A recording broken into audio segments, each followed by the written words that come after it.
On May 15th, 2026, we went to review Chapter 6 of Broken Plea and ended up having a 6.5 or so hour live because the entirety of Chapter 6 in this book is the report regarding Dylan Mortensen's interview with ISP and MPD on 11/17/22. This is the interview where everything that she previously stated started being unraveled. She started being even more inconsistent than she already was. And a lot more questions come from this interview, especially now that we have facts, phone data, and a lot more evidence to prove that there was a lot more going on than what they want us to believe in that 8-hour time frame, and probably even before that. In order to make sure that the information that is being told to us inconsistent, the information that's being proven to have been a lie with the information that we have now, to make sure that that information, to make sure that the facts are being spread correctly, I am going to separate this 6.5 hour live down into 10 to 12 minute segments. So here is part 2, which starts at the very beginning, unlike the introductory episode, which was smack dab in the middle of this interview. Everything is alleged. So y'all know the interview where in the reports it says that there's a 17-minute phone call between Jack Ducour and Kaylee Goncalves. Well, we just paid for that interview. They originally had us pay $306. And as of today, May 21st, they had us pay an additional $133 for this damn interview. But it's ready. So I should have it by this afternoon. If you want to see it firsthand before anyone else does, before it starts being a topic of conversation, follow me on YouTube. This is also the home of the 1112 King Road camera footage that has gone everywhere. And now we have the Jack Ducour interview. Again, follow me on YouTube. This will be an interview on the 17th of November, 2022 at 12:05 p.m. at her residence. And give me your address again. Yeah.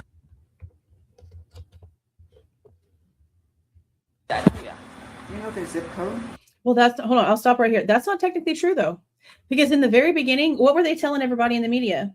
Share the alibi, share how they're cleared. Why are you clearing people so quickly? That was about them. They don't know them. Like Christy even said very specifically, I don't know them girls. Like, I don't know those roommates. We know of them, but we don't know them.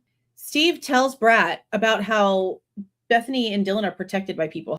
So considering the fact that obviously Steve has his own damn connections, he should have kept running his mouth. If he would have kept doing it very publicly when everyone else already was questioning the same thing, it would have been really a lot harder for some sort of retaliation to happen, given the world watching. It's just my opinion, though. I think so too. And then do you have a cell phone number? yes, it's So I didn't ask Sergeant Blaker, do you have her cell phone? You probably have her cell phone. Yeah. Okay. So that's the number attached to your cell phone. So you know why we're here. We're here to talk about what happened over the weekend. Yeah. Obviously. So can I ask, what year are you in school up there? I'm a sophomore. And what's your major? And you've been there both years? Yeah. And how long have you been living in that house? Just since the beginning of August. So how did you end up in the house with the girls? My best friend in sorority, you have bigs and littles. Maddie Mogen and she reached out to some of us to live with her, and I knew her pretty well, and that's how I got to live there. Where did you live your freshman year? House. Keep in mind, it's been 4 days at this point. I'm pretty sure she's been talked to by the FBI in between, and she's definitely had not only advice from her parents, but also from her own lawyers. And we know damn well the lawyers are the ones that told her to play stupid, to say, I don't know if it was real or if I was dreaming. They freaking used the shit out of that. What's crazy to me is that for some reason, they thought her phone activity was never going to be seen. They're lawyers. Don't they know how the hell this works? Or did she lie to them and tell them that she was asleep and drinking and blah, blah, blah, and didn't really know for sure, and not tell them or let them see her phone data to know that she was lying? Because it could go either way. Either way. Sorority. Yeah. Okay. So is your friend? Yeah, she was in with me as well. We moved in together into that house. And how did the other girls come to live with you? Xana is a year older than me, and she also knew Maddie, and Maddie reached out to her. Kaylee Goncalves is her lifelong best friend. They're like sisters. Yeah. Maddie also reached out to her to live with her because they always needed to fill up rooms. And did you know them before this semester? Yes. Through the sorority? I knew Maddie and Xana through the sorority beforehand, and I'd gone over to the house with Maddie and her roommates, and she had Kaylee over a lot, and I saw her and met her a few times. And was Kaylee part of the sorority in your freshman year? She is a senior, but she was in. So Kaylee just through connections with Maddie came to live with you. Yeah. Otherwise, you didn't know her before the introduction through Maddie and Xana. Yeah. Am I pronouncing it correctly? Yeah. Before you moved in? Pretty well. Me and Maddie and Xana hung out a lot. My was best friends with Xana, so I was at their house a lot, and I knew Xana pretty well. What's last name? How do you spell that? And she doesn't live in the house at all? No, she lives across the street at the White's apartments with my friend as well, who is I think she's actually a year older, I believe. You moved in August, and then because I haven't been in the house, where was your bedroom? So obviously, when you walk in, you have the door. Obviously. Right in front of you is the downstairs bathroom. When you go to the bathroom and take a left, that is the room. Again, looking at the bathroom, take a right, that is just an open spare room. When you first walk in the door and take a left, there's stairs. Those stairs go right into the living room. When you're in the living room, you can go right, which when you go right to the hallway, there's like this hallway right here. There's a bathroom here and Xana's room right here. If you don't go in that hallway, you just go straight. You can see the stairs that go up to the third floor. Right next to the stairs on the left is my room. To the right of the stairs is the kitchen and the sliding door. When you walk up the stairs to go to the third floor, right immediately to your left is Katie's room. You can look kind of diagonally to your right, and there's the bathroom, and then fully to the right is Maddie's room. So it's a tri-level? Yeah. And you're on the same floor as Maddie and Kylie? I'm on the same floor as Xana. As Xana? Yeah. So maybe I missed that. I'm sorry. So where is Kaylee and Maddie's room? They're third floor. Okay. And you're second? Yes. Okay. And who's in the basement? Just. Okay. I'm sorry. You okay? Yeah. And yeah, this is Gooch with ISP and then Blaker with MPD. They're at her house doing this interview. I'm okay. We're going to have to walk you through some tough questions. Are you going to be okay with that? Yeah. So tell us about Saturday. Let's talk about the 12th. Okay. The day of the game. What time did you get up on the 12th? I don't even know. We had formal and we had a little party on Friday, so obviously a lot of us were pretty drunk that night. I don't remember exactly when I woke up. We started drinking champagne right off the bat. Tell me what formal is. So like a ball? Kind of like that. Me and my friend ended up not going to formal. We went to the house and then just came back home and kept drinking and partying at my house.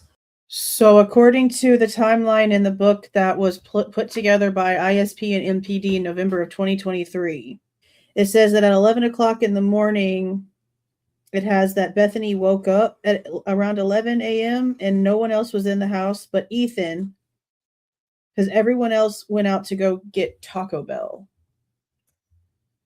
So I'm going to assume that means Dylan was with them. It would have been before 11 or noon that she had gotten up.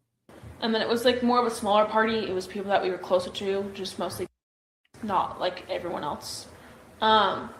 They came to your house? Yeah. Who was in your house that night? On the Friday night. You're saying that Friday night. So obviously all the roommates. She says obviously for everything. Shit. Ethan and my friend and her, I guess her boyfriend was in there. And her boyfriend.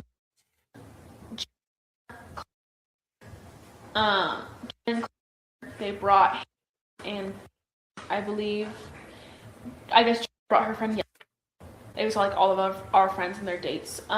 You knew everyone that was there? Yes. So while she's talking through all of these names, it says on number 11, she describes the individuals at the ball, including her roommates, as well as Ethan and his triplet Hunter, Emily, Josie, and her boyfriend Lyndon, Jenna, Claire, Hayden, and Gideon, Yessie, Lisa, Matt, and Aaron, and their dates who were Fiji fraternity members, Maddie Thornton, so another Maddie, and then Lakeland, and then Lakeland's date, Hayden. So Lakeland and Hayden, I mean, Hayden seems to be mentioned twice, unless there's two Haydens, because it says Lyndon, Jenna, Claire, Hayden, and Gideon, and then at the bottom it says Lakeland and Lakeland's date, Hayden. And then Kaylee was the date, Dylan's date. So yeah, I guess it does give some of the names in here. Most all of them are except for the dates. There was a few freshmen there. I believe it was, and they had their dates. I don't remember who they were. They were of some sort. Meaning a fraternity. Yes, that's what I was going to say. Yeah. Not from cultural. No. Just got to clarify. Yeah. Right? I'm trying to think of who else. I don't think she brought a date, and then brought her date, and then I believe that was all. This is where she's talking about the same names. Yeah. Well, I guess you could say. And yeah. How long did the party go from the 11th to the 12th? We started, I believe, around 4:30. Some of us. So when you have a formal, you have a sober hour. All the that were wanting to go, we got a ride from a sober person at 7:20. We had to be at the house before 7:30. We were at Pie for, I would say, maybe 30-40 minutes, and then Kaylee was my date with me, so she came with me. We decided we wanted to go home. So Maddie Mogen, she got me and Kaylee an Uber. We came home. That's absolutely insane. They, like, all of them seem to make a big deal about making an appearance at these So Safe formals, and they're there for a handful of minutes. They were at Hunga Dunga like an hour, and now she's telling us that they were only at this damn formal for 30 to 40 minutes. Who knows any freaking more? But 30, 40 minutes. All of that time, makeup, getting ready, all of it, all the organizing, 30, 40 minutes. That's crazy. And then who the Uber was? No, I don't remember. And her date, and then her date got a ride from another Uber home, I believe, or Sobro. I can't remember exactly. I would say that was around 7:30. Around 8 to 8:10, 20-ish on Friday. I want to clarify on something so you know. If there's alcohol going on, use, any type of drug use, that's not why we're here. Yeah, I know. That's what Robin told me. Yeah, but that's not our focus. Yeah. We need to figure out who did this to your roommates and forever changed your life. Yeah, I know. And obviously we were all very drunk. So you get the ride home from the Uber around 8:30? I would say so, maybe a little bit earlier than that. I think it was like right around 8:30 because that's Friday. Needing to go to the formal. Have you ever used this Uber driver before? I don't remember. I think it was then. Yeah, I believe yes. Eric, because an Uber driver we know pretty well. We have his number. Super nice guy.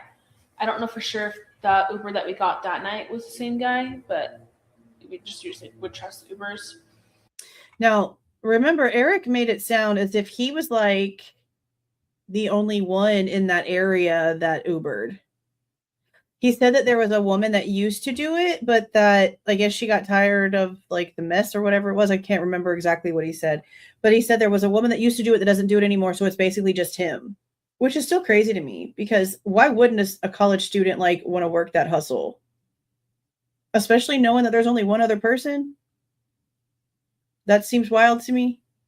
I'd definitely be on that. So that night it wasn't. I'm just saying. I don't fully remember. Okay. I was intoxicated. I don't fully remember that. No, you're okay. Can I ask you, because I do, and I have to ask how much consumption so we can understand her statement. That's another thing I don't understand, why they never tested these girls. I don't know why they didn't have them pee in a cup that day, just given the situation. Even saying it doesn't matter when it comes to charges, it matters when it comes to a lot of other things. And even if they didn't piss them that day, why didn't they go do a hair follicle test on them? They could have done some sort of testing. Then they wouldn't have to guess and just take her word for it, which obvious she's lying, because it goes from being oh so drunk and everyone else around her is not having the same story.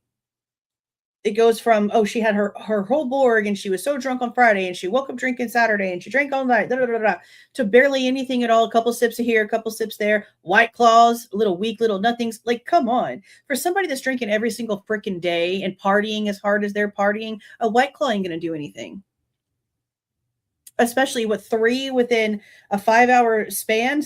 I mean, come on. Come on. They probably have like a ridiculous tolerance at this point because of how freaking much they do this. The White Claw ain't going to make this girl to where she can't remember shit. And then they get home like what, 12:40-ish? 12:40-ish, because Lakeland has the damn timestamp of her taking a freaking weird ass picture of Ethan's clothes on the bathroom floor at 12:43 in the morning. That's 30 minutes before Dylan said that they got back, because before it was around like 1:15, 1:30. So if she didn't drink again after she got home, and then they ate popcorn, and then she took a little nappy nap on the couch, chick was nowhere near anywhere, probably not even buzzed anymore at that point. Let's be serious. If you like the way that I present this information and give my opinion, please don't forget to leave a like on the way out. Subscribe to the channel if you have not subscribed already. And please don't forget to make sure that the notification bell is set to all so you don't miss any of my rants, reviews, reactions, updates, or deep dives. See y'all.